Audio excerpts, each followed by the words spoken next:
If you're wondering what a Sparrow skate is, here's an example of what I'll be teaching in this video. In order to Sparrow skate, you will need a sword with eager edge, and you will need to be on either a Stasis Hunter with Shadow Dive, or you can be on a Warlock with Will. Sparrow skating can be broken down into two separate steps. The first of which is jump resetting, and the second step is eager edge skating. Let's begin by going over some different ways to perform a jump reset. This first method will be for those of you that already know how to Sparrow climb. If you jump off your Sparrow at the proper timing while climbing, you will end up landing on top of your Sparrow and thus resetting your jump. If you don't already know how to Sparrow climb, you can use this next method, which will be a lot easier for most of you to execute.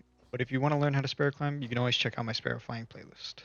For this next jump resetting method, you're going to want to simply jump into the air and begin a slow roll to the left by briefly applying stabilizers with RT and holding left on your left analog stick. While rolling, apply 2 dodges to the right using your right bumpers to keep your height. Because the roll is slow and your Sparrow is upside down, the game will force you off of your Sparrow and you should land on top of it, thus resetting your jump.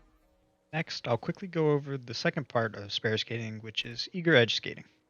If you are on a hunter, you will want to swap to your sword, heavy attack off a ledge, then during the attack animation, rapidly press A or X to jump, and B or circle to shadow dive, specifically in that order. Make sure your shadow dive is custom bound to single press. Then, for Warlocks, you'll want a heavy attack off the ledge, then rapidly press jump and pop your super, specifically in that order for the same result. Now that you master both jump resetting and eager edge skating, all that's left to do is combine the two together. All you have to do is use your jump resetting method of choice, and then perform your eager edge skate using your Sparrow as a pseudo ledge the moment your feet touch your Sparrow. The rest of this video will just be some examples of me performing the Sparrow skate while I go over a few tips that might be helpful. One tip I have for the second method of jump resetting is to simply be patient. If you take a look at this freeze frame, you'll notice that when I get off my Sparrow, my primary is actually out instead of my sword, even though I never swapped weapons. This interaction occurs because the game is kicking us off of our Sparrow instead of us hopping off of it ourselves.